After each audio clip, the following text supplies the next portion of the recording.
All right.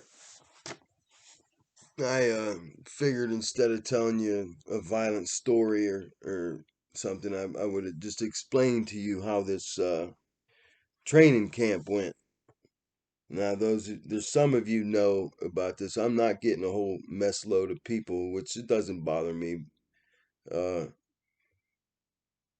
but uh, hey, some of these stories, when really start getting into these stories, some of you are gonna pass them along, and that's when uh, uh, that's when I'll start boosting up my audience, and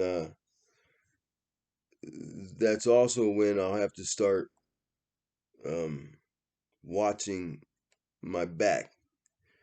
Uh, but anyways, I read in the back of a magazine. I was jogging 22 miles every day. I went swimming at this apartment complex I used to live in Little Rock.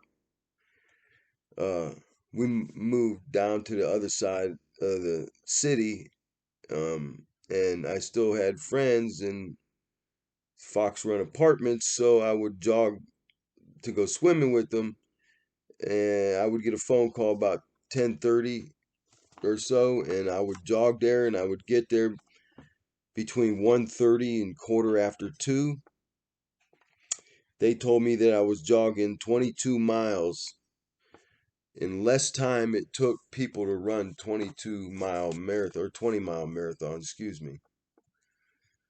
Well, they give me this magazine, and it explains that you take a small arms training course to be a security asset in overseas for building contractors in overseas hostile areas overseas, something like that.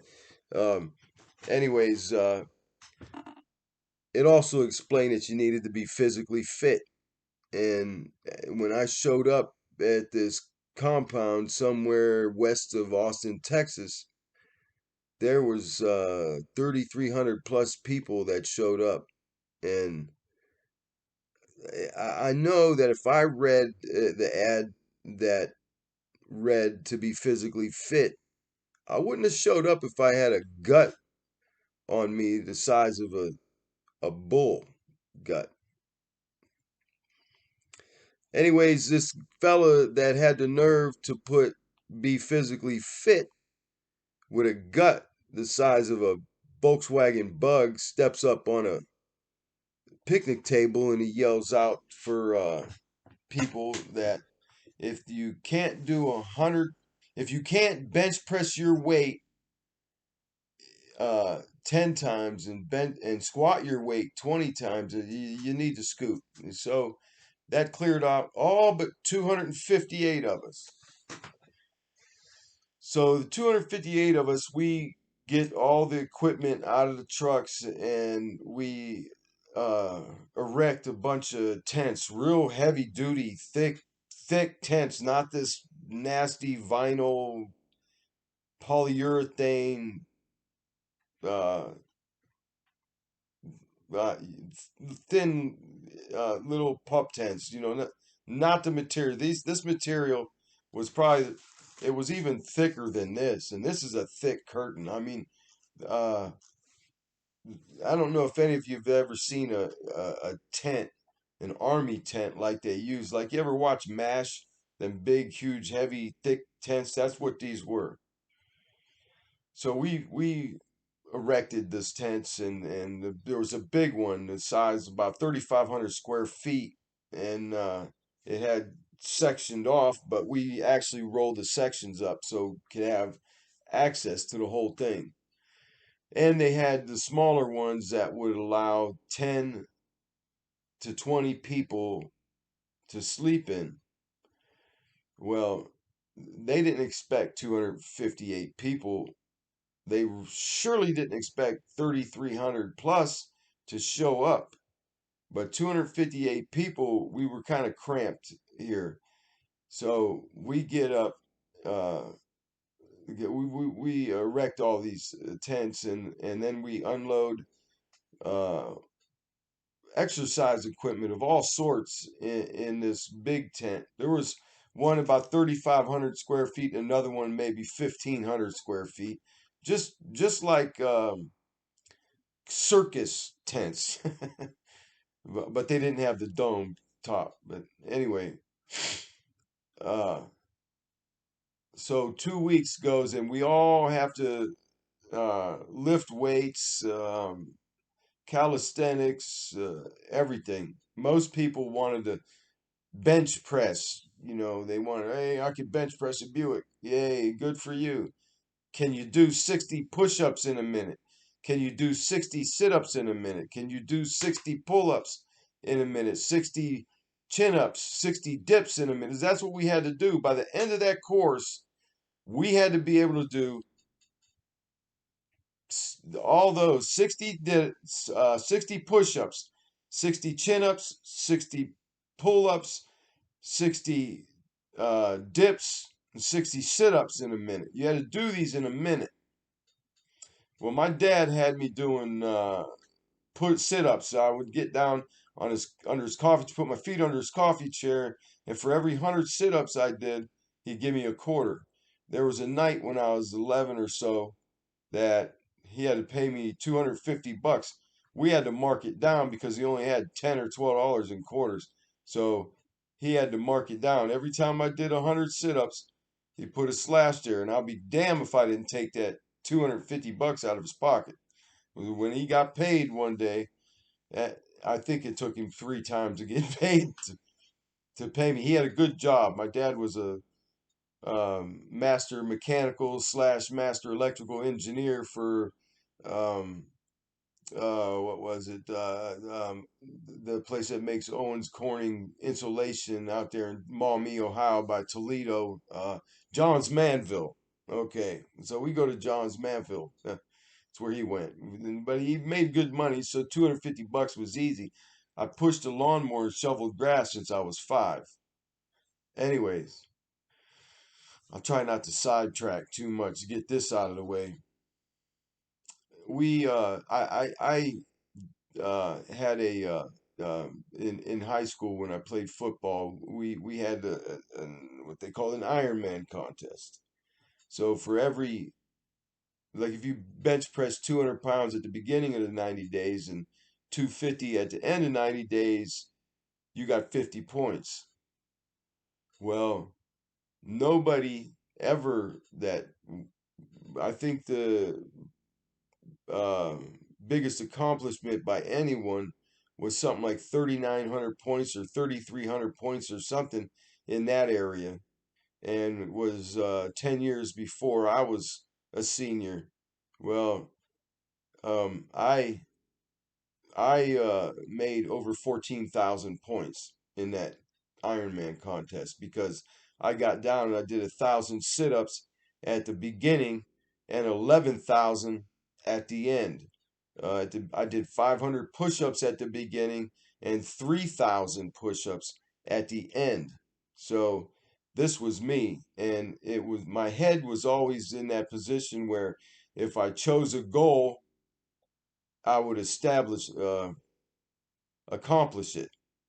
So that was because the way I was treated growing up. I was a kid getting my bones broke by my older sibling. I'd wake up in the middle of the night with my finger broke back to my wrist or stitches in my head. I was really treated bad. First broken bone I ever had was a broken collarbone, and that was from my father smacking me out of my crib, banging it up against the wall when I was a baby. Probably middle of the night, but my parents weren't. There was no, uh, you know that there isn't a how-to manual to take care of children when you're first having kids. You don't know what to do. I mean, I've got kids, so I know that they don't exist. It's hard to deal with kids sometimes. So they especially didn't have one for a child like me. Back when I was a baby, it was called hyperactiveness, not ADHD. You were hyperactive. Well, we go through this training course, this first course, the calisthenics, I did 78 push-ups in a minute, and well, probably, if I remember correctly, I did 70 chin-ups. I did 84 dips in a minute. Those are easy to do. Um, Pull-ups, I did 62 pull-ups in a minute. And guess what? If I'm lying, I'm dying. I did 221 sit-ups in a minute. That was 4 a second. I was flying so fast, my ass didn't touch the ground. And there's videos of this out there somewhere around the big George Bush's plantation. Wherever he's at, he's got a video of this. He's got a video of all of it, but who knows? Um, Anyways, we get through with that, and now comes. Oh, by the way, there was 258 of us to take this course, and there was only 52 of us to make it into the course. So they were only expecting around 25 because there where we went after that. I don't know where we went after that because the buses had blacked out windows and you didn't have a visual of the front of the bus. There was a black curtain between us and the driver, but it was a yellow school bus, so uh, who knows? It's plain yellow. We don't know where it was going, where it went. We have no idea where we trained at.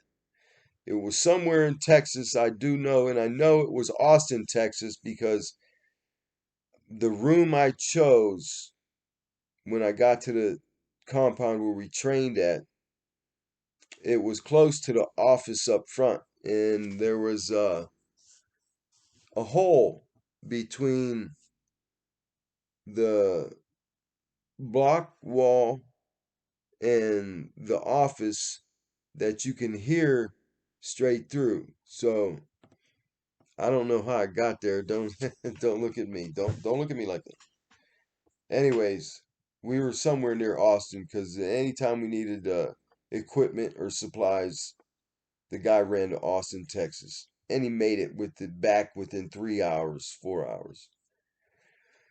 So our biggest thing was the run. When we got there, we ran. Then when we were done running, we would run again. And then after we ran 10 more miles, we would run 10 more. So for six 6 weeks was nothing but running.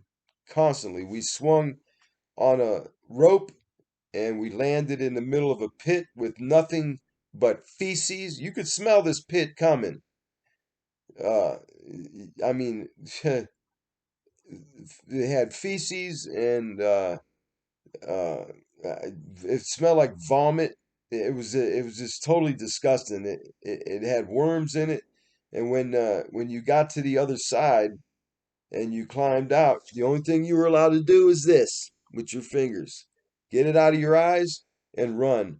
You could run past a tree and smack your head on the tree if you wanted to get rid of it, but you were not. If you wiped your face, you went all the way back around and jumped in it again. You ran till you sweated off, but as soon as you climbed out, you rolled in ground up hay and sand with sand fleas in it the size of regular flies. I mean, these things were huge. Um, Everyone was bit several times by these things. When we uh, got to running, you had to run till you sweated it all off, every bit of it. Uh, it was quite hot in Texas, in even in February. It was still cold some, but like the nights were real cold. We didn't have any heater where we were at, so it was torturous because we had no heater, no air conditioning. You had 30 seconds in the shower. The day we did that mush pit thing, you had a whole minute. Yay, a whole minute. And no hot water. Well, this was something like a 9-month course. Uh, what else did we do? Okay, there were times that, during a rainstorm in the South, I don't know, those of you that are in the South, you know that the rainstorm is kind of like our whiteouts up here. Um, when it snows real hard, you can't see 10 foot in front of your face. In Texas, Arkansas, Louisiana, when it rains real hard, you can't see your hand in front of your face. And that's no exaggeration. When it gets to raining like that, it comes down, it's like a bucket of water being poured on you. So, after a rain like that, they would take us to this creek, wasn't far away.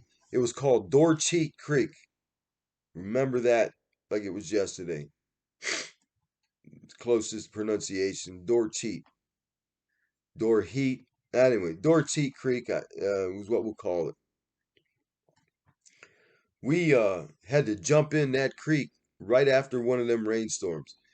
During the rainstorm, when it was started slowing down but still raining pretty hard, that's when we marched to that thing. March, I should say jog.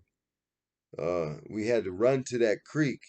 Wasn't far, 3 miles maybe, but we had to jump in it and swim against the current. We had to keep ourselves above water and swim against the current. Um, we weren't allowed to help anybody else. That was the biggest thing. We weren't even allowed to talk to each other. Um, if we got caught talking to one another, there was penalties to be paid. I don't know what the penalties were because I never got caught talking to anybody else, but I did.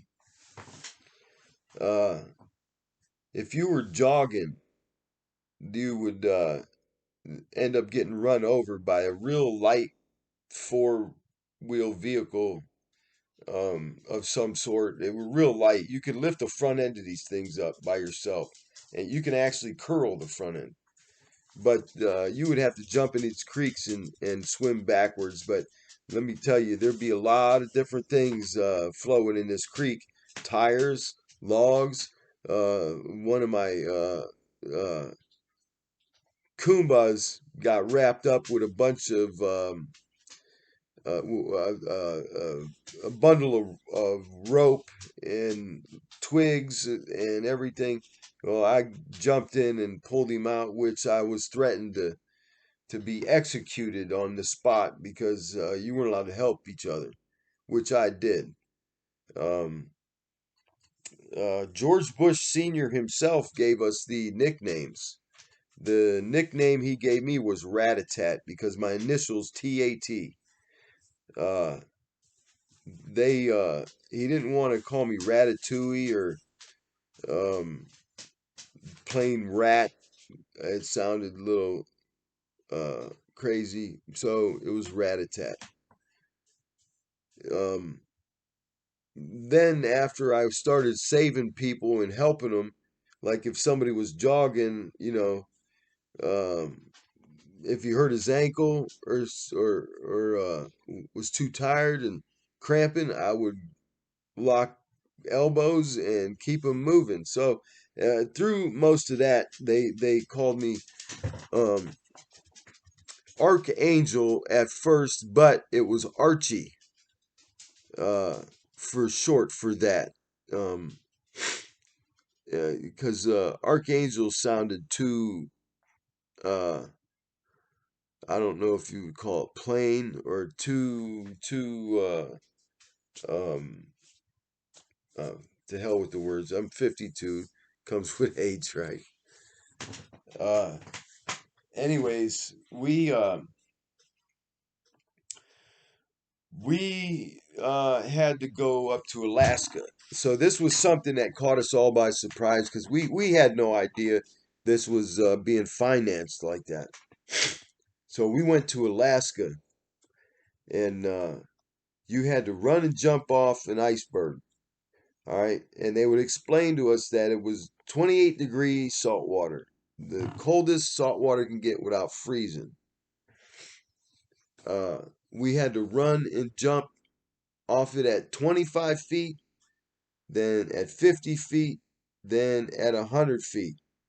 And let me tell you, We were butt naked. They put us in a shanty at the top of the iceberg, and we all had to strip down. And then we ran and jumped off it as they were hitting us with seltzer bottles. By the time you get to the edge of the cliff, which was about 50 yards away, it was froze on you. The water that they hit you with, it's the seltzer bottle, froze. You could feel it chipping on your skin. Then when you hit the water, don't do a cannonball. Remember, you're butt naked. You'll give yourself an enema so bad you'll drown. They won't even be able to find you because the water's so deep. Uh, anyways, after that, you had to swim to a vessel, little dinghy boat, as somebody is rowing it away from you. And you were cranking, you were rowing, and I mean, I could. You ever see Popeye when he take his spinach and he was in the water, his arms just go. Brrr. That's what we looked like trying to get there to the boat. The dinghy boat, guys rowing away to a bigger vessel, and you had to swim to him before he got to that tugboat or whatever you want to call it. If he made it there before you got to him, you had to do that over again. Uh, if you were at the 100-foot cliff and that guy in the dinghy rowed to the vessel before you got to him, you had to go do it over at 25 feet, 50 feet, and 100 again. No matter what. If he made it, you did it over. Then there was one where you same situation. You go in a shanty, you strip butt naked. And I'm not you not even socks. And when I say butt naked, I mean completely. There was a hole in the ice, and you had to jump in the hole in the ice, grab the bottom edges, pull yourself under, and swim 100 feet up through another hole. Then you had to do it at 200. Then you had to do it at 300.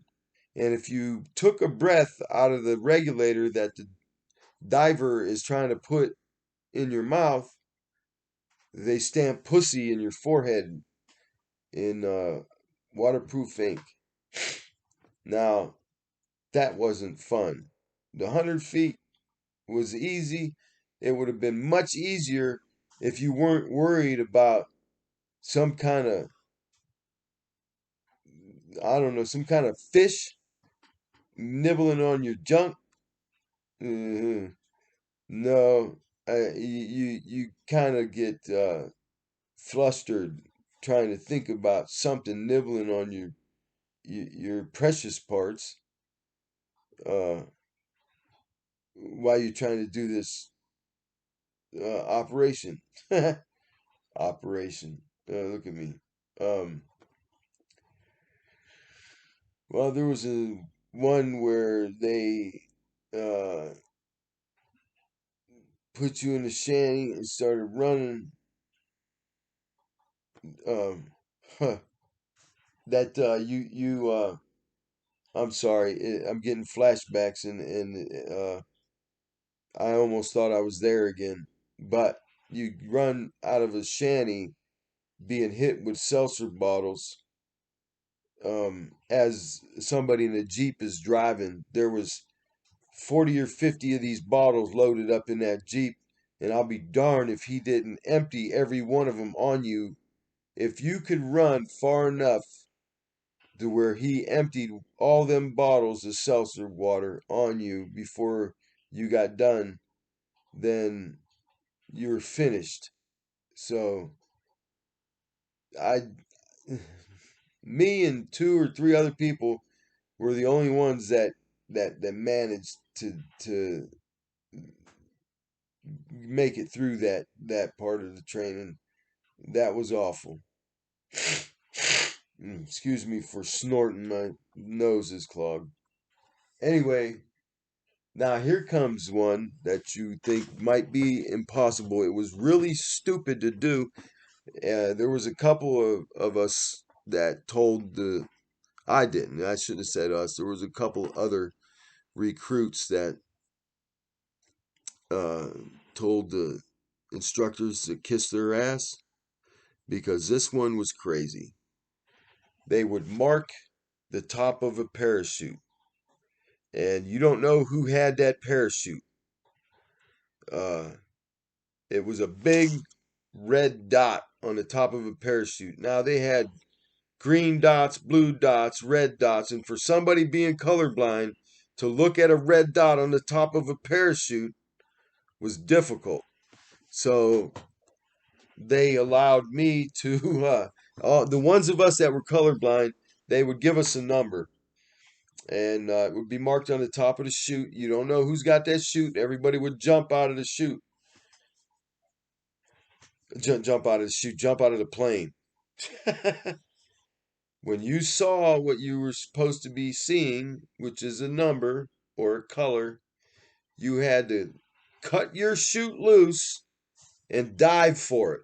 Of course, you get through training for this for a couple weeks. You do this, and then you jump. For a week, you're up all day long, getting up in a plane and jumping. Once you hit the ground, you go to another plane, immediately get in it, put a chute on, and once everybody's in it, they take off again. So it was just all day long jumping in the chute. That's all we did. Like I said, I didn't realize that this was financed the way it was, because we went everywhere, did everything you can imagine. Well, we that was kind of like a simulation of somebody getting shot as they're jumping out of a plane, and you cut your chute loose and dove towards that guy on that chute. Now you can't. Your biggest mistake would be to hit the top of the chute, because both of you would be killed. Now I was always the one. I'm first. Do I have any takers? I'd raise my hand. It started at the very beginning, because out of 52 people with 25 rooms, 2 rooms had 3 recruits in it. So when he asked who would be willing to share the privilege of a third person, I raised my hand. So that meant people had to rotate their bunks, and the way I had it arranged was it'd be couch, floor, or I'm sorry, bed, floor, bed, and then it would go bed, floor, bed, and then it would just go on bed, floor, bed, and then it'd go back bed, floor, bed. We would just arrange it to circulate every night. So I was uh, uh, volunteering to have an extra person in the room, and volunteering to be the first to do anything. I was the first to jump off the 25-foot iceberg, the first to jump in a hole in the ice, and it got to the point where everybody would they come up, who's first? Everybody would point to me. um, okay, well, we get to the small arms training, and that, pistols and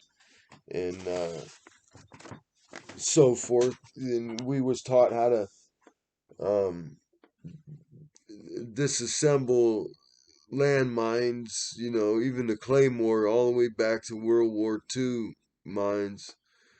um, Not going to get into that too much.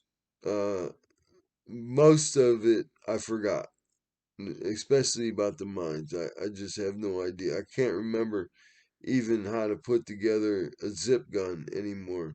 But they would give us an ink pen and tell us to discharge a 22 bullet from it, or 32, or whatever would, 25, whatever would fit through that, just by what the components were of that ink pen. You can take it, and uh, sometimes you have to use ingenuity, and figure out how to get the spring tighter.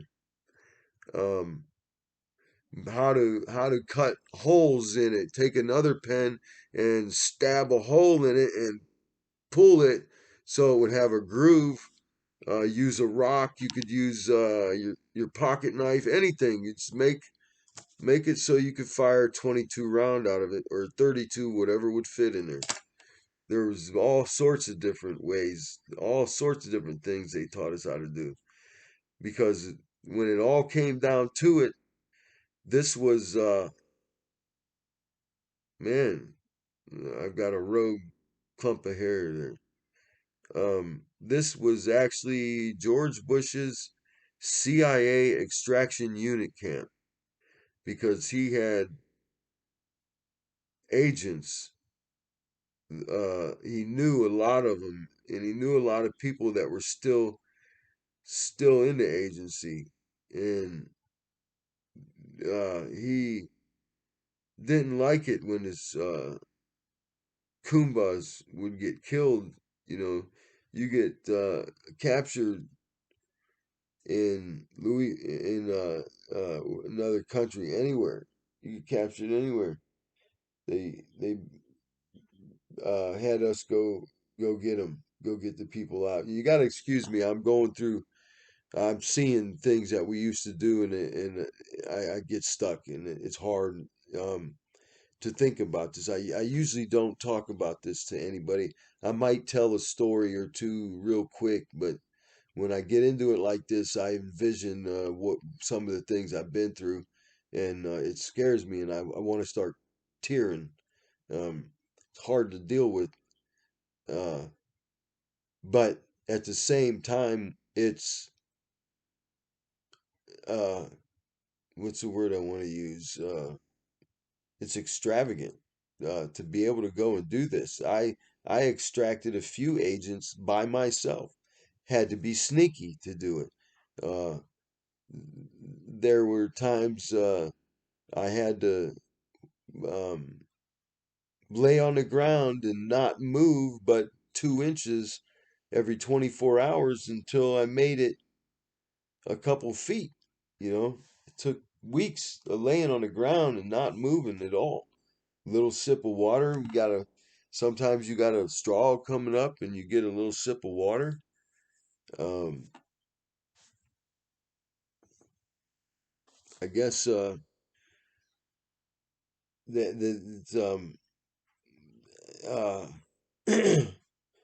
I guess I'm proud of that.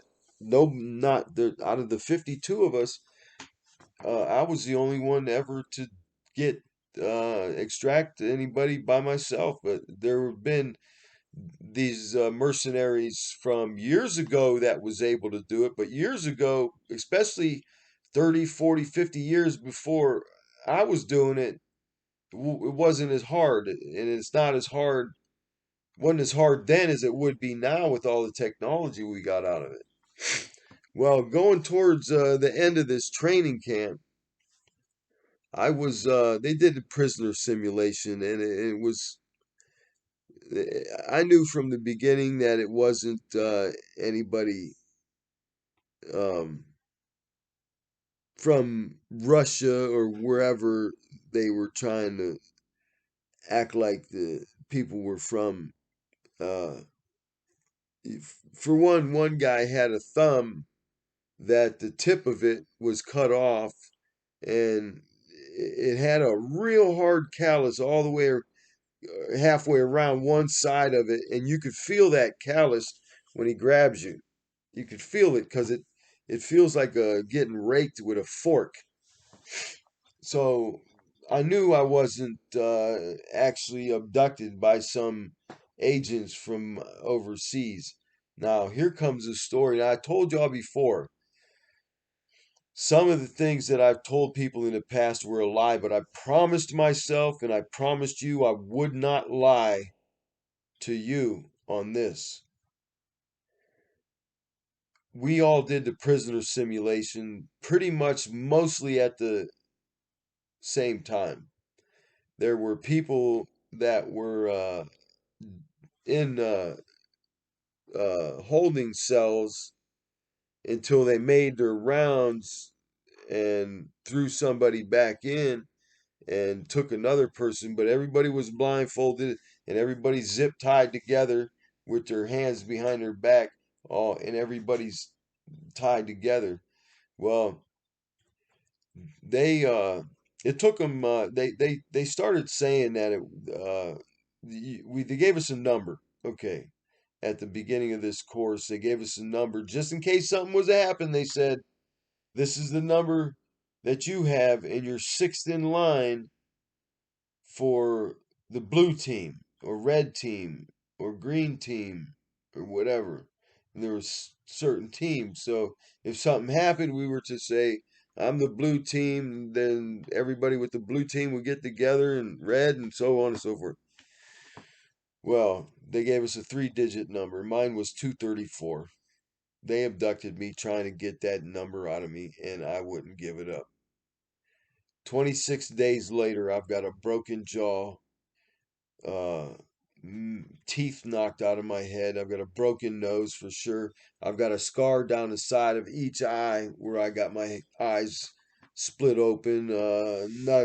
Scars on my forehead where they were just punching me. And um, I mentioned broken jaw, couple of broken ribs, maybe fractured, broken. It's all the same difference. Took them 26 days to get me to mouth the number 234. And they even inserted a catheter in me and hooked a hot wire up to a battery and shocked me down below. And to this day, I've I I have damages. Now I'm not being a smartass or anything, but I can keep going in bed with a woman for 24 hours because I can't feel. I have no feeling. Um, my Winky looks really, really tiny too because of the damages to the nerves. It's kind of like atrophy when your muscles don't work so long, and nerves damages the muscle. So the muscle, and everybody knows that that's a muscle. Uh, it gave me atrophy, and I could still get erect, but my junk looks like it's about the size of. And if I'm lying, I'm dying. Let me show you something about. Okay, right here. Now, when I'm aroused, I'm nice and I could do the job. I just can't feel nothing, and I'm I should have used my finger. So that's about it right there. That's as big as it is right there because of atrophy, a little bit longer. But from having a catheter inserted and this thing hooked up to a battery, and would you tell people that if it didn't happen? And even if it did happen, because it did happen, they inserted a catheter and hooked it up to a battery and turned the son bitch on, and I would get zapped. This is the way I got treated on that 26 days. And the whole time I was laughing at him. I would laugh because I was beat by my own parents growing up, my own older sibling, and because he did it and they did it in public, the neighborhood kids would do it. Anybody that was older than me and gonna be able to whoop my ass easy, they did it. So when I was growing up, I was completely tortured. But right now, I am the kindest, gentlest, easiest going person. I'm the most generous, loving, caring person on the planet that most of you will ever get a chance to know. But I could really do some damage to somebody when I get mad. So that's the big thing. I got to keep myself from getting mad. Now, I don't know how to close this extravaganza of mine, but I'm also going to start putting links on here, videos on here to make money for uh, this webinar I watched. I got to try and make some money. So everybody says that this should be making me money. I get people telling me, start telling stories. You're an interesting person. We need to hear more. More. I've only got 6 or 7 videos out there. And if you haven't watched the one where I'm dry shaving with a husk knife, uh, watch that one. You like this is my winterized window, so the breeze doesn't come through because even if you put plastic on the windows, the breeze kind of pushes the uh, plastic out a little bit, and you can still get uh, radiates cold air. So I put this there to kind of back it up, and it's still kind of winter, and I'm not ready to take it down. So please forgive that. I should have a picture of Jesus behind me because he's what keeps me going these days. I know, watching videos and stuff of him. I love hearing about Jesus and Moses. All the things that God did is great. Um, I thank you for your time. I'm gonna put my spectacles on now and shut this video off and download this thing. God bless y'all. You like my hair? Wow. I'll get with you on more videos. Write me some comments. Thank you.